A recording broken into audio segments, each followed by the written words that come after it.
yace la haula tana dauke da tawakkali da al-iftiqaru ila Allah ta'ala wa ma'lumun annahu la yakunu shay'un illa bi mashi'ati Allah wa qudrati. Babu shakka tauhidi ya nuna mana babu abin da zai tabbata sai da ikon Allah, sai da nufin Allah da ikonsa.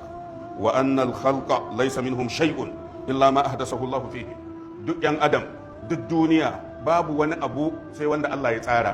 Kai musulmi haka ake son idan kai rika nuna maka duk abin da kaga yana faruwa a duniya tsarin Allah ne, ka yarda da wannan.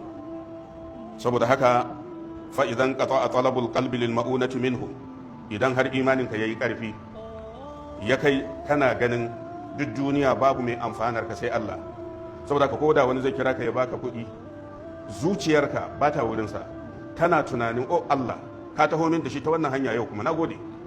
Kaga ba wai shi kake dubawa ba, Allah kake dubawa ya baka amma ta wata hanya, saboda ka gobe ma zai iya baka hanyar da zai baka kuma ba irin ta jiya ba.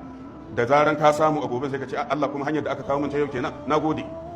Kaga duk sa'ilin da ni'imar ta zo baka alakanta ta da dan adam, na'am zaka gode mar saboda ni'ima ta biyo ta hannunsa, wani nagode Allah ya saka da alheri, amma a zuciyarka kana kaddara Allah shi ya turo dukiyan, illa dai kawai ya biyo da ita ta hannun wani.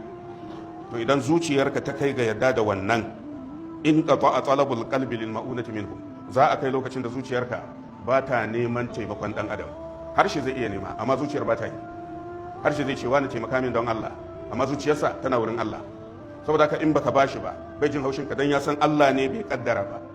In an kai wannan yanayi, to za a wayi gari zuciya ba ta neman taimako talabaha min Allah ta'ala, face wajen Allah. Idan ko aka ce zuciyarka tana nema a wurin Allah, faqad talabaha min khaliqiha, to ka nemi arziki daga wajen mai arzikin wanda ya halicci arziki, alladhi la ya'ti biha illa huwa. Dama babu mai kawowa sai shi, in bai kawo ba za ka samu ba.